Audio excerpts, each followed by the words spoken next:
$1 million. यह है salary Charles Schwab की जब 1921 में उन्हें यूएस स्टील कंपनी का प्रेसिडेंट बना दिया गया। बट चार्ल्स के हिसाब से उन्हें स्टील मैन्युफैक्चरिंग की ज़्यादा नॉलेज नहीं थी। इनफैक्ट उनकी माने तो उनकी कंपनी में उनसे भी कई ज़्यादा टैलेंटेड लोग थे, बट सिर्फ चार्ल्स को ही ये अमाउंट पे किया गया। अब इसी का सीक्रेट जानने के लिए ऑथर डेल कार्नेगी चार्ल्स के पास गए और चार्ल्स ने उन्हें जो बताया, डेल कार्नेगी के हिसाब से हमें चार्ल्स के उन वर्ड्स को फ्रेम करा के अपने घरों में टांग लेना चाहिए ताकि हम उन्हें रोज पढ़ पाए। अब चार्ल्स ने ऑथर को 2 मेन पॉइंट बताए, जिसमें से कि पहला पॉइंट कहता है, I consider my ability to arouse enthusiasm among my people the greatest asset I possess, and the way to develop the best that is in a person is by appreciation and encouragement. अब इससे पहले कि आप जाकर लोगों की तारीफें करना शुरू कर दो और धीरे धीरे वो तारीफ कम और चापलूसी ज्यादा लगने लगे और लोग आपके पास आने के बजाय आपसे दूर जाने लगे, स्टॉप।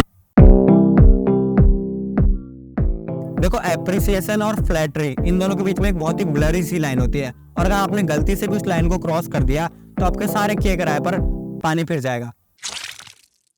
देखो, अगर आप बिना किसी रीजन के सामने वाले की तारीफ करे ही जा रहे हो, रुक ही नहीं रहे हो, तो उसे चापलूसी कहते हैं। और वही एप्रिसिएशन बहुत ही ऑनेस्ट और सिंसियर होता है। देखो, ये कोई ट्रिक या हैक नहीं है, it's a way of living. इसलिए जब भी आपको किसी की कोई चीज पसंद आती है, चाहे वो किसी के हाथ का खाना हो, किसी की ड्रेस हो या किसी का hair style, just appreciate it.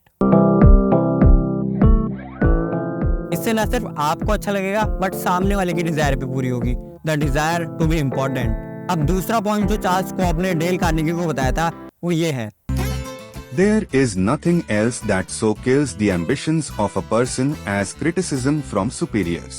I never criticize anyone. I believe in giving a person incentive to work, so I am anxious to praise but loath to find fault. अब इस क्रिटिसिज्म वाले point को समझने के लिए इस video को जरूर से देख लो और हाँ, कमेंट सेक्शन में इस वीडियो को अप्रिशिएट करना मत भूलना, क्योंकि लाइक और सब्सक्राइब तो आपने ऑलरेडी कर दिया है, राइट?